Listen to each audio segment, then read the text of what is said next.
আলহামদুলিল্লাহি ওয়াহদা ওয়াসসালাতু ওয়াসসালামু আলা মান লা নাবিয়্যা বা'দ।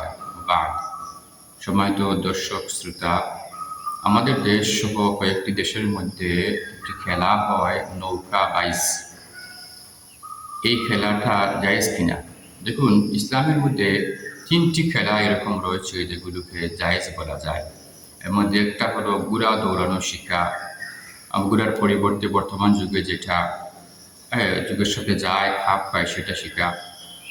তীরন্দাজ শিখা, তীরন্দাজের পরিবর্তে বর্তমান যুগে যে জিনিসটা শিখলে ফায়দা হয় সেটা এই তীরন্দাজের সাথে সম্পৃক্ত থাকে এরকম একটা শিখা।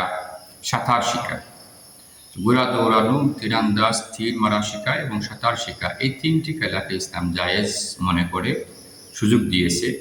মূলত এই ৩টিকে খেলা বলা যায় না, বরং এই ৩টি একটা প্রশিক্ষণ, একটা সামরিক প্রশিক্ষণ। যাই হোক, এই ৩টি খেলা ছাড়া বাকি যে খেলাগুলো আছে অন্যান্য খেলাগুলো, সেগুলো জায়েজ কিনা? যখন অন্যান্য খেলা জায়েজ হতে হলে কয়েকটি শর্ত আছে। প্রথমত, অন্যান্য খেলা যেগুলো আছে খেলা খেলতে গিয়ে নামাজ ত্যাগ করা যাবে না। দ্বিতীয়ত, এই খেলার মধ্যে শরীয়ত বিরোধী কোনো কাজ থাকতে পারবে না, যেমন জুয়া থাকতে পারবে না, গান বাজনা থাকতে পারবে না, এই নারী বা বেপর্দা নারী থাকতে পারবে না, সময় অপচয় হয় এরকম হতে পারবে না।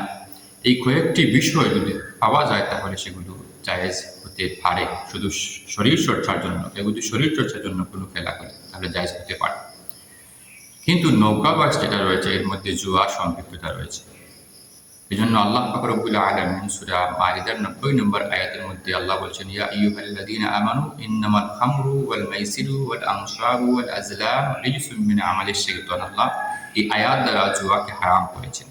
প্রতিযোগিতা, জুয়া খেলা, টাকা পয়সার লেনদেন, এগুলোকে হারাম করেছেন আল্লাহ।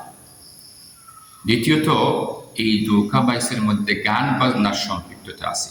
গান বাজনাকে আল্লাহ সূরা লুকমানের ৬ নম্বর আয়াত দ্বারা আল্লাহ হারাম করেছেন। আল্লাহ বলছেন, ওয়ামিনান নাসি মান ইয়াশতারি লাহওয়াল হাদিস লিয়ুদিল্লা আন সাবিলিল্লাহ।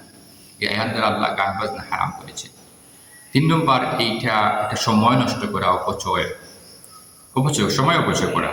আল্লাহ বলছেন, ইন্নাল মুবাযযিরিনা কানু ইখওয়ানাশ শায়াতিন, সূরা ইসরাঈল ২৭ নম্বর আয়াত, যে অপচয়কারী শয়তানের ভাই। তাছাড়া এটা একটা অনর্থক কাজ, এর দ্বারা দুনিয়াবী ফায়দা, আখিরাতের কোনো ফায়দা হয় না। এটা একটা অনর্থক কাজের অন্তর্ভুক্ত।